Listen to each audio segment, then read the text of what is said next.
In this demo, I'm going to show you autoscaling in action. So I'm in my Kubernetes course and I have a folder autoscaling. And I have just one file here, HPA example. And this is the example that I showed you during the theory. So I'm just going to add this to the cluster. So we have a deployment that is created, we have a service that is created, and we have a horizontal pod autoscaler that has been created. This is a service, so my app will be accessible at port 31001. So if I do kubectl get HPA, I will see that I have a horizontal pod autoscaler with a min pods of 1, max pod of 10, and it's currently waiting until it gets some metrics, which in the beginning is going to be 0% because nobody is going to our app yet. But that's going to change because I'm going to launch a shell and I'm going to connect to this endpoint. I'm going to run this image busybox called load generator, which is just the pod name. It's just a busybox. And because I exposed this service right here, HPA example, I should be able to use wget in this pod to connect to the web server and fetch the index.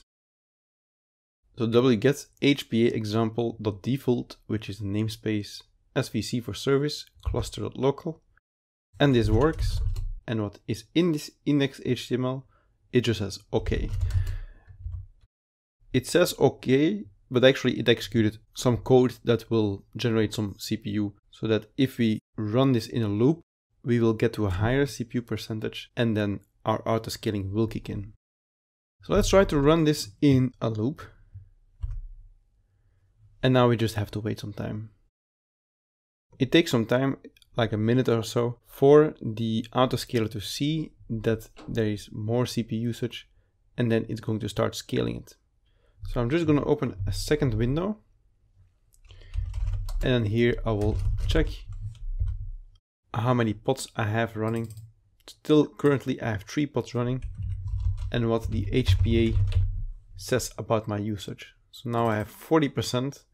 It needs to go a little bit higher, and then it will start adding more pods. So I'll just pause the video for a second, and when it starts scaling, I will start again. And then you can see current is now 155%. So it is starting to scale all these pods. So in a few moments, I will just have 10 pods running, which are then going to take all this load.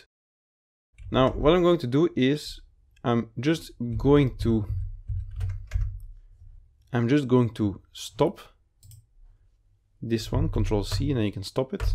You can even close your container or end your session, and then you can remove the whole container if you want. What you will see now is that after a couple of minutes, this load, this current CPU usage is going to drop again. And when it drops, it's going to get lower than the target, and then Kubernetes or the autoscaler is going to remove pods. And we're going to end up with just one pod, because if the current utilization is 0%, because I'm not hitting this website anymore, then it will keep on downscaling until the minimum, and the minimum is 1. If you want to always keep a couple of pods running, you specify minimum 3 or something like that. In my case, it will just go down to 0. So I'm going to give it a couple of minutes again.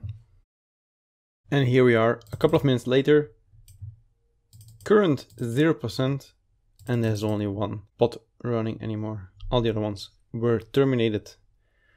So this basically is how autoscaling works.